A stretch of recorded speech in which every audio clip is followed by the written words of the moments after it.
નમસ્કાર મિત્રો, માયસેલ્ફ ઉત્સવ પરમાર. મિત્રો આજે જાણીએ છીએ તેમ એસીએફ અને આરએફઓની પ્રોવિઝનલ આન્સર કી આવી ગઈ છે. તો મિત્રો પ્રોવિઝનલ આન્સર કીના ડિટેલ એનાલિસિસ પ્રમાણે ટોટલ 15 ક્વેશ્ચન છે, એટલે કે 15 પ્રશ્નો છે કે જેમાં આપણે વાંધા કરી શકીએ છીએ.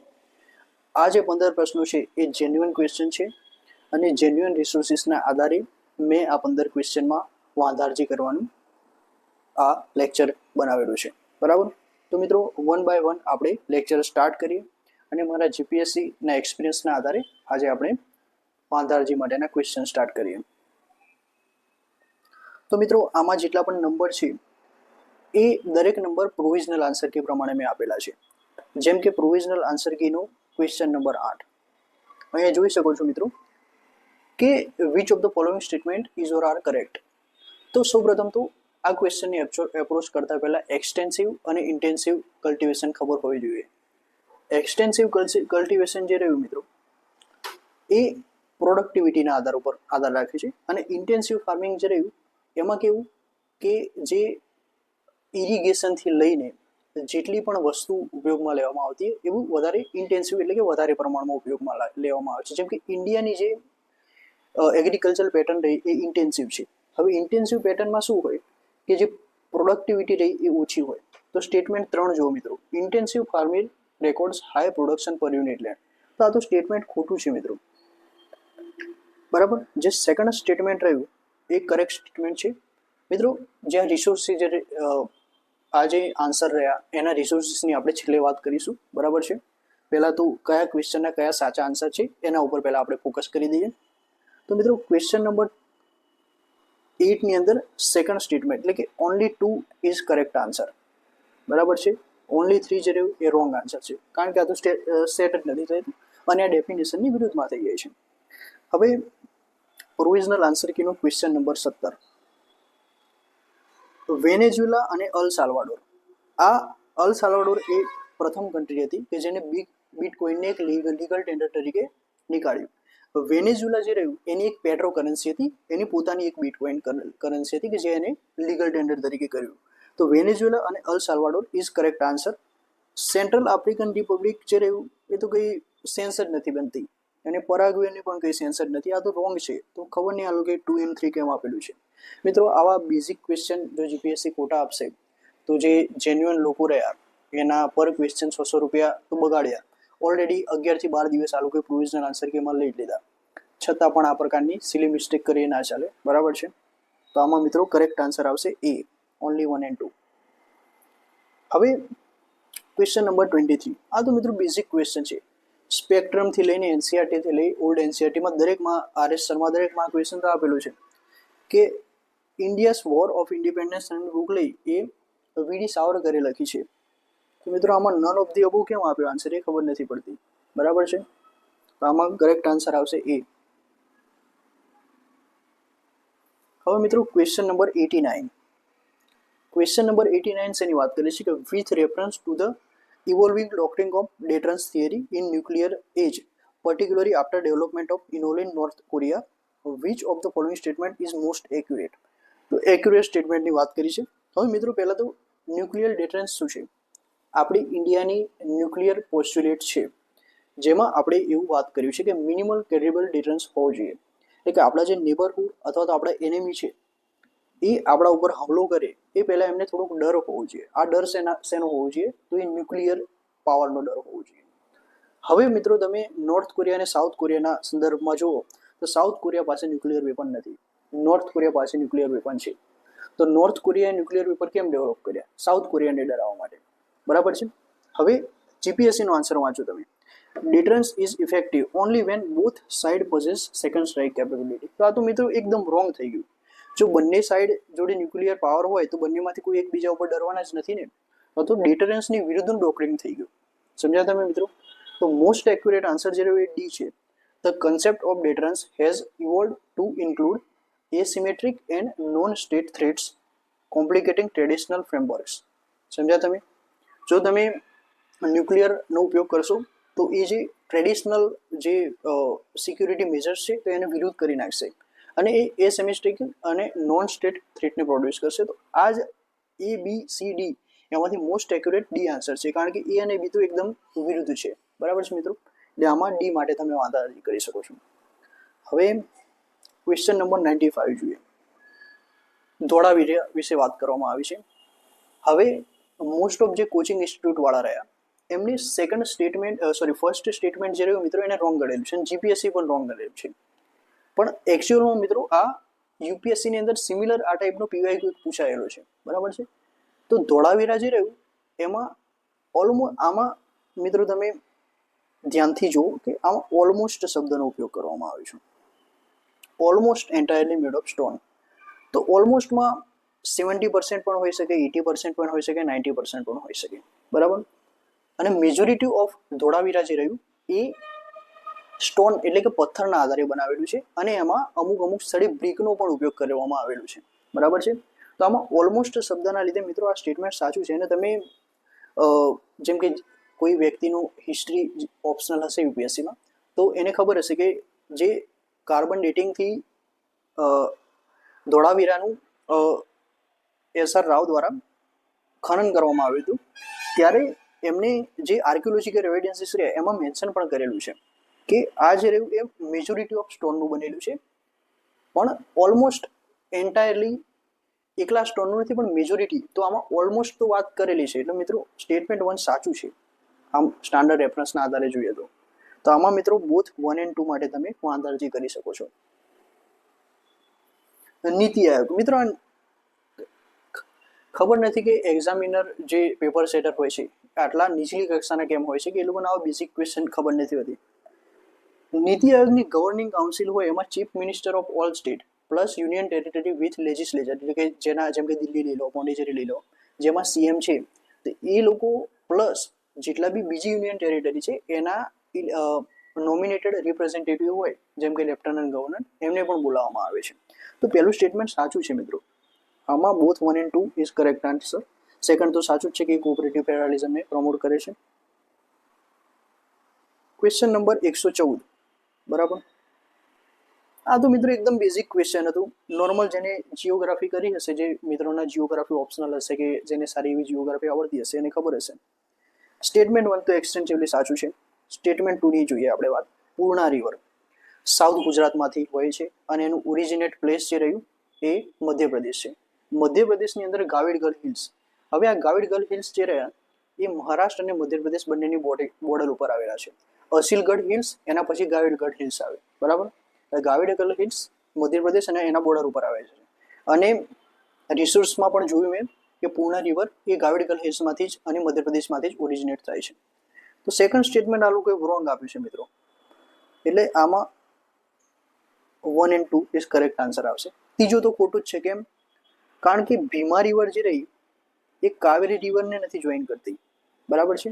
આઈ થિંક ગોદાવરી કે કૃષ્ણા નદીને જોઈન કરે છે, કૃષ્ણા નદીને જોઈન કરે છે ભીમા રિવર. તો કાવેરી રિવર ખોટી, એટલે થર્ડ સ્ટેટમેન્ટ તો ખોટું જ છે. એટલે આમાં 1 અને 2 ઇઝ કરેક્ટ આન્સર.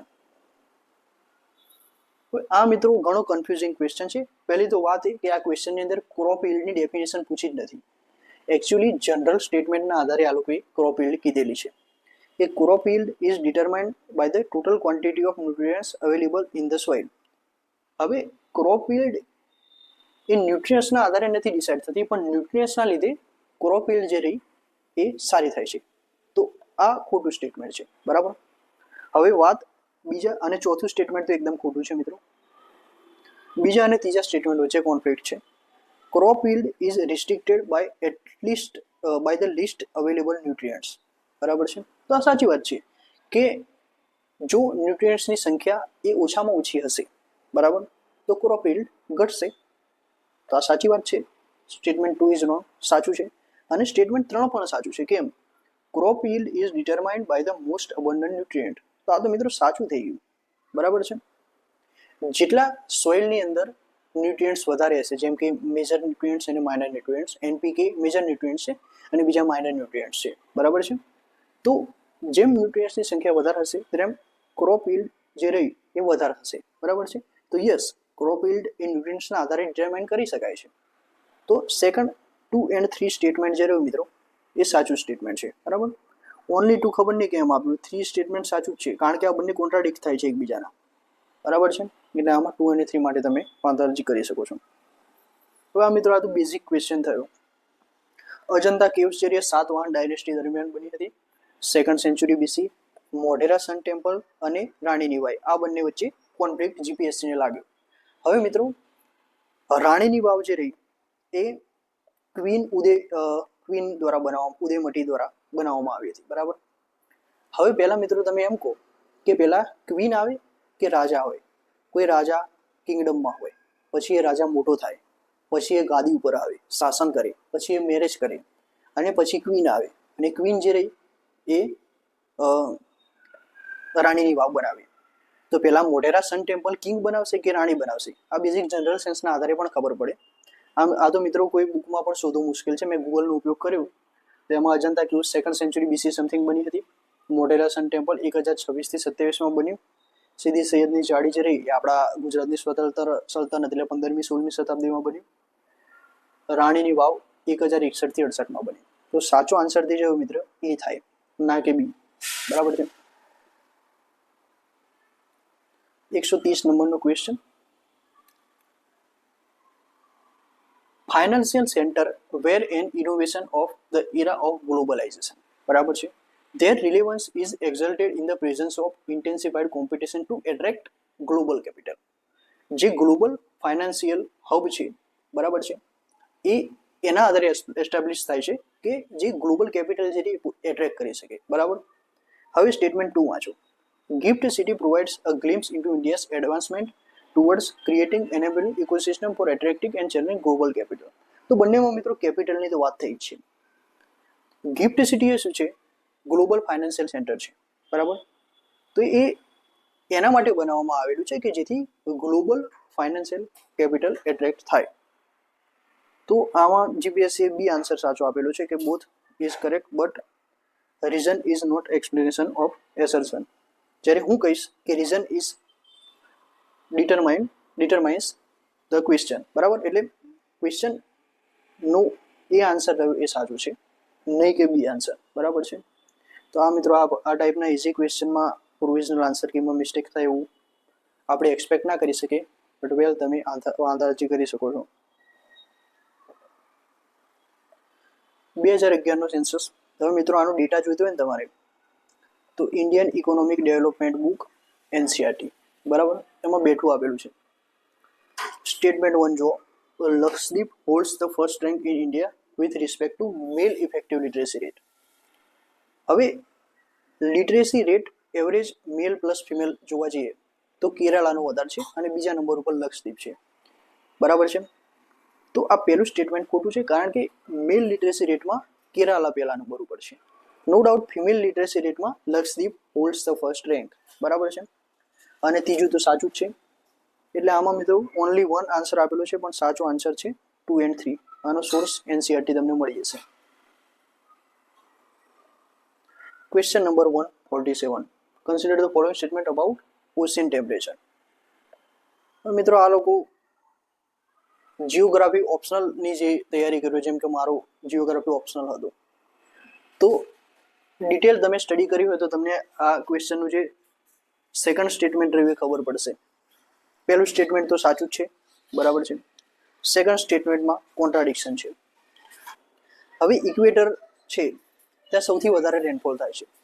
રેનફોલ થવાના લીધે જે ટેમ્પરેચર રહ્યું એ હોટ અને હ્યુમિડ હોતું નથી. એટલે જે ટ્રોપિકલ રિજન્સમાં ટેમ્પરેચર હોય છે એનાથી થોડુંક ઓછું ઇક્વેટર ઉપર હોય છે. બરાબર છે. હવે જે ઓશિયન સરફેસ રહી એના 2 ડિવિઝન હોય છે. એક ટોપ ઓશિયન સરફેસ અને થર્મોક્લાઇન લેયર. થર્મોક્લાઇન લેયરથી નીચે જાઓ તમે એટલે શાર્પ ડિક્રીઝ ઓફ ટેમ્પરેચર જોવા મળે છે ઓશિયન સરફેસમાં. પણ થર્મોક્લાઇન લેયર જે રહ્યું એ અમુક જગ્યાએ 700 મીટરથી લઈ અને 1 કિલોમીટર ડેપ્થ ઉપર આવેલું હોય છે. બરાબર છે. તો થર્મોક્લાઇન લેયર પછી શાર્પ ડિક્રીઝ જોવા મળે છે, પણ તમે સરફેસથી જ ગણતરી કરો તો શાર્પ ડિક્રીઝ નથી જોવા મળતું. બરાબર. તો સ્ટેટમેન્ટ 2 જે રહ્યો મિત્રો, there is a sharp decrease in temperature with depth at the equator. તો આ ખોટું સ્ટેટમેન્ટ છે. શાર્પ ડિક્રીઝ ઓફ ટેમ્પરેચર ત્યારે થાય છે થર્મોક્લાઇન લેયર પછી શાર્પ ડિક્રીઝ થાય છે, બટ પહેલા જે 500-700 મીટર છે ત્યાં ઓલમોસ્ટ 15 ડિગ્રીથી લઈ અને 27 ડિગ્રી સેલ્સિયસ જેટલું ટેમ્પરેચર પહેલા 1 મીટરથી 700 મીટર સુધી જોવા મળે છે. એટલે આમાં મિત્રો ઓનલી વન જે રહ્યું એ સાચું છે. બરાબર છે. હવે આનો સોર્સ શું? તો જીઓગ્રાફીમાં સવિન્દ્ર સિંઘ નામની બુક છે. સવિન્દ્ર સિંઘની અંદર ઓશેનોગ્રાફી નામનું ચેપ્ટર આપેલું છે. એમાં તમે ઓશેન કરંટનો ટોપિક ખોલશો તો એમાં તમને આનો આન્સર મળી જશે. Question number 161. હવે મિત્રો પહેલું સ્ટેટમેન્ટ તો સાચું જ છે, કારણ કે યુએસએ જોડે આપણો 100 બિલિયન કરતાં વધારે ટ્રેડ છે અને સૌથી વધારે લાર્જેસ્ટ સર્વિસ સેક્ટરમાં ટ્રેડિંગ પાર્ટનર હોય તો એ યુએસએ છે. એટલે યુએસએ ફર્સ્ટ નંબર ઉપર છે. યુકે ખબર નહીં મને, બટ યુકે સેકન્ડ નંબર ઉપર હોય શકે, બટ યુએસએ ફર્સ્ટ. તો આ પહેલું જે રહ્યું બધું વિરુદ્ધમાં વાત કરી છે, એટલે પહેલું ખોટું થઈ ગયું. બીજું સ્ટેટમેન્ટ મિત્રો જુઓ. India software export are steadily increasing to Latin America and Middle East. તો આવું પોસિબલ જ નથી ને મિત્રો. મિડલ ઇસ્ટમાં તો આપણે ઓઇલ, નેચરલ ગેસ અને એ ટાઈપનો ઇમ્પોર્ટ એક્સપોર્ટનો બિઝનેસ ચાલતો હોય છે. તો આઈટી સેક્ટર અને એને તો કોઈ લેવા દેવા જ નથી. વાત રહી લેટિન અમેરિકાની, તો લેટિન અમેરિકા કરતાં નોર્થ અમેરિકા કે તો એ રિઝનેબલ છે. નોર્થ અમેરિકા અને યુરોપ કે તો એ રિઝનેબલ ક્વેશ્ચન કહેવાય. તો આ તો એકદમ ખોટું સ્ટેટમેન્ટ થઈ ગયું. મીન્સ કે આ તો ન્યૂઝપેપરમાં કાલ ઉઠીને બેઠું થઈ જાય, બટ એનું લોજિકલ કોઈ મતલબ નથી નીકળતું એમ. એટલે સેકન્ડ સ્ટેટમેન્ટ પણ ખોટું છે. એટલે આમાં નાઇધર વન નોર ટુ માટે તમે કરી શકો છો. આ તમે કોપી પેસ્ટ ગૂગલમાં મારશો અને આનો સોર્સ જોશો તો તમને કોઈ સોર્સ મળશે જ નહીં. બરાબર. એટલે આ જે રહ્યું એ સ્ટેટમેન્ટમાં D neither one nor two correct answer. 168. મિત્રો જે પાંચમા રહ્યા, પાંચમું સ્ટેટમેન્ટ જો ઠાકોર સાહેબ ઓફ રાજકોટ લખાજી રાજસિંહ. એકચ્યુઅલી આમનું શાસન જે રહ્યું એ 1857ના રિવોલ્ટ પછી આવેલું છે. એટલે પાંચમું કરેક્ટ નથી, ખોટું છે. જ્યારે જામ સાહેબ ઓફ નવાનગર રહ્યા, મિત્રો આ તો ફૂલ સપોર્ટ કરતા હતા બ્રિટિશને. બરાબર છે. તો શા માટે 1857માં ના સપોર્ટ કર્યો એમ? તો આમાં 1 2 3 નહીં, બટ 1 2 3 4 કરેક્ટ આન્સર. એટલે આમાં સી માટે તમે કરી શકો છો. બરાબર. હવે છેલ્લો ક્વેશ્ચન 182 નંબરનો ક્વેશ્ચન. હવે મિત્રો સ્ટાન્ડર્ડ રેફરન્સ બુક જેમ કે એનસીઆરટીના આધારે જોવા જઈએ તો no doubt only one statement સાચું છે. બટ ઇકોનોમીને તમે રમેશ સિંઘ લેવલની બુકમાં બેલેન્સ ઓફ પેમેન્ટનું ચેપ્ટર ખોલીને જોશો તો એમાં આ પણ સ્ટેટમેન્ટ 3 પણ સાચું ગણી શકાય. કેમ? The mirror image of behaviour of official adjustment account in the balance of payments. તો આ સાચું થઈ ગયું ને. જેમ કે બેલેન્સ ઓફ પેમેન્ટ એટલે શું? કે એડજસ્ટમેન્ટ ઓફ કેપિટલ એકાઉન્ટ અને કરંટ એકાઉન્ટ. કેપિટલ એકાઉન્ટમાં જે તમારે પ્લસ માઇનસ થઈ ગયું, વિઝિબલ અને ઇનવિઝિબલ ગુડ્સમાં જે સર્વિસ મીન્સ કે ઇમ્પોર્ટ એક્સપોર્ટ એ, અને કેપિટલ એકાઉન્ટમાં external commercial borrowing, FDI, FPI આ ટાઈપની બધી વસ્તુ આમાં આવે. હવે ટોટલ તમે એડજસ્ટ કરો તો નો ડાઉટ તમને એક્સટર્નલ ઇન્ડેપનેસનો આઈડિયા તો મળી જ જાય. બરાબર છે. જો balance of payment, most of balance of payment negative જ હોય છે. એટલે એનો મતલબ એમ થયું કે કોઈ કન્ટ્રી જે રહ્યું એ ઇમ્પોર્ટ વધારે કરે છે અને એક્સપોર્ટ ઓછું કરે છે. બરાબર. એનો મતલબ એમ કે એની ઇનડેપ્થનેસ વધારે છે એમ. તો સ્ટેટમેન્ટ 3 ઉપરથી પણ આઈડિયા તો મળી જાય મિત્રો. એટલે આમાં both 1 and 3 is correct answer. આવું કોઈ આન્સર આપેલો નથી. એટલે એ અને સી આ બંને કરેક્ટ આન્સર છે. એના માટે તમે વાધારજી કરી શકો છો. તો મિત્રો આ જે રહ્યા આપણા ટોટલ 15 ક્વેશ્ચન હતા જે તમે ACFRFમાં વાધારજી કરી શકો છો. અને આના સોર્સિસ જે રહ્યા એ હું મારા ટેલિગ્રામ ચેનલ ઉપર અપલોડ કરી દઈશ. લાસ્ટ ટાઈમ ટેલિગ્રામ બેન હતું એટલે 1-2ના સોર્સિસ હું નહોતો આપી શક્યો, બટ આ વખતે આપી દઈશ. બરાબર. તમે ટેલિગ્રામ ચેનલની લિંક જે રહી આ ચેનલના ડિસ્ક્રિપ્શનમાં મળી જશે. તમારે કોઈ ડાઉટ્સ હોય તો તમે મને જીમેલ થ્રુ પૂછી શકો છો. બરાબર છે. હું જનરલી કોમેન્ટ સેક્શન ઓફ રાખતો હોઉં છું, કારણ કે જેન્યુઅન ક્વેશ્ચન નથી લઈ શકતો. બરાબર. એટલે તમારે કોઈ ડાઉટ્સ હોય તો તમે ડેફિનેટલી મને જીમેલ કરી શકો છો. અને આવા જ ટોપિક્સ સાથે આપણે નેક્સ્ટ લેક્ચરમાં મળીશું. ત્યાં સુધી જય હિન્દ, જય ભારત.